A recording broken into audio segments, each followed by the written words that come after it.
మీ business మా ప్రచారం to advertise on I news YouTube channel సంప్రదించవలసిన నంబర్ 7842323399. అసెంబ్లీ పార్లమెంట్ 2 సీట్లలో పితలాటకమే. అన్ని పార్టీలకు అక్కడ సవాల్గానే ఉంది అభ్యర్థుల ఎంపిక. కోనసీమ జిల్లా కేంద్రంలో ఆపసోపాలు పడుతున్నాయి ప్రధాన పార్టీలు. గెలుపు గుర్రాల కోసం ఎత్తులకు పై ఎత్తులేస్తున్నాయి. కానీ కింద మీద పడుతున్న కసరత్తు కొలుక్కి రావడం లేదు. కీలకమైన అమలాపురంలో అభ్యర్థులు ఎవరో తేలడం లేదు. ప్రధాన పార్టీలకు ఎదురవుతున్న సవాళ్లేంటి? ప్రత్యర్థులు లేరా? పోటీ పెరిగి ఎవరికి వాళ్ళో తేల్చుకోలేకపోతున్నారా?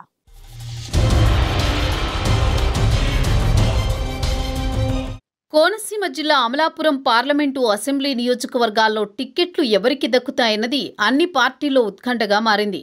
ఎస్సీ రిజర్వ్డ్ స్థానం కావడంతో వైసీపీ, టీడీపీ, జనసేన పార్టీలు గెలుపు గుర్రాల కోసం తీవ్ర కసరత్తు చేస్తున్నాయి. మంత్రి పినిపే విశ్వరూప్ అమలాపురం అసెంబ్లీ నియోజకవర్గం నుంచి ప్రాతినిధ్యం వహిస్తున్నారు. అయితే వచ్చే ఎన్నికల్లో ఇక్కడ వైసీపీ అభ్యర్థి మార్పు ఖాయంగా కనిపిస్తోంది. ఇప్పటికే అమలాపురం గడప గడపకు వైసీపీ కార్యక్రమాన్ని ప్రజల్లోకి తీసుకువెళ్లడంలో విశ్వరూప్ వెనుకబడినట్లు సీఎం జగన్కు నివేదికలు అందాయి. దీనిపై సీఎం జగన్ కూడా 2 సార్లు మీటింగ్లో సీరియస్ అయ్యారు. దీంతో ఈ మధ్యే స్వరం మార్చిన మంత్రి విశ్వరూప్ పవన్ సీఎం కావాలని తాను కూడా కోరుకుంటున్నట్లు వ్యాఖ్యానించడం ప్రచారానికి మరింత బలాన్ని చేకూరుస్తోంది.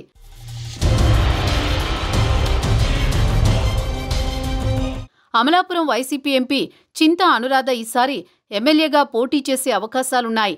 అమలాపురం అసెంబ్లీ టిక్కెట్ల కోసం తీవ్ర ప్రయత్నాలు చేస్తున్నారు సిట్టింగ్ ఎంపీ. ఇదే విషయమై ఇప్పటికే 2 సార్లు అధినేతని కలిశారు. జగన్ కూడా అనురాధని అసెంబ్లీకి పంపడానికి సుముఖంగా ఉన్నట్టు సమాచారం. ఇక మాజీ ఎమ్మెల్యే టీడీపీ ఇన్ఛార్జ్ ఐతాబత్తుల ఆనందరావుకు ఈసారి టీడీపీ టికెట్ దక్కే అవకాశాలు లేవన్న టాక్ నడుస్తోంది. గతంలో అనేక అవినీతి ఆరోపణలు వెల్లువెత్తడంతో పాటు పార్టీ క్యాడర్ని సమన్వయపరచడంలో ఆనందరావు విఫలమయ్యారని అధినాయకత్వం అసంతృప్తితో ఉంది. దీంతో టీడీపీ కూడా అమలాపురంలో అభ్యర్థిని మార్చడానికే మొగ్గు చూపుతున్నట్టు సమాచారం. టికెట్ రావడం అనుమానంగా ఉండడంతో ఆనందరావు ఎప్పుడూ లేని విధంగా 10,000 మందితో తన బర్త్డే వేడుకలు నిర్వహించారు. బల ప్రదర్శనలు ఈ కార్యక్రమాన్ని నిర్వహించి పార్టీ ముఖ్య నేతలను ప్రసన్నం చేసుకునే పనిలో పడ్డారట టీడీపీ మాజీ ఎమ్మెల్యే.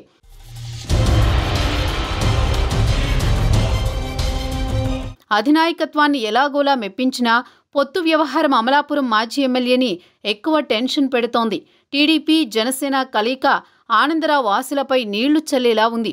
జనంలోకి దూకుడుగా దూసుకుపోతున్న జనసేన పార్టీ కూడా అమలాపురం సీటుపై గట్టిగానే గురిపెట్టింది. నియోజకవర్గ కోఆర్డినేటర్గా వ్యవహరిస్తున్న శెట్టిబత్తుల రాజబాబు టికెట్ వస్తుందని ఆశాభావంతో ఉన్నారు.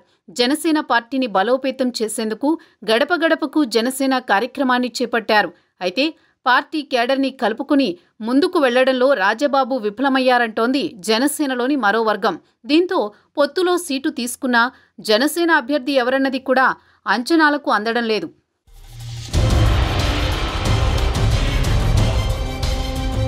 అమలాపురంలో జనసేన శ్రేణులు వేర్వేరు వర్గాలుగా కార్యక్రమాలు నిర్వహిస్తున్నాయి. దీంతో కోనసీమ కేంద్రంలో గ్రూపుల గోల జనసేన నాయకత్వానికి తలనొప్పిగా ఉంది.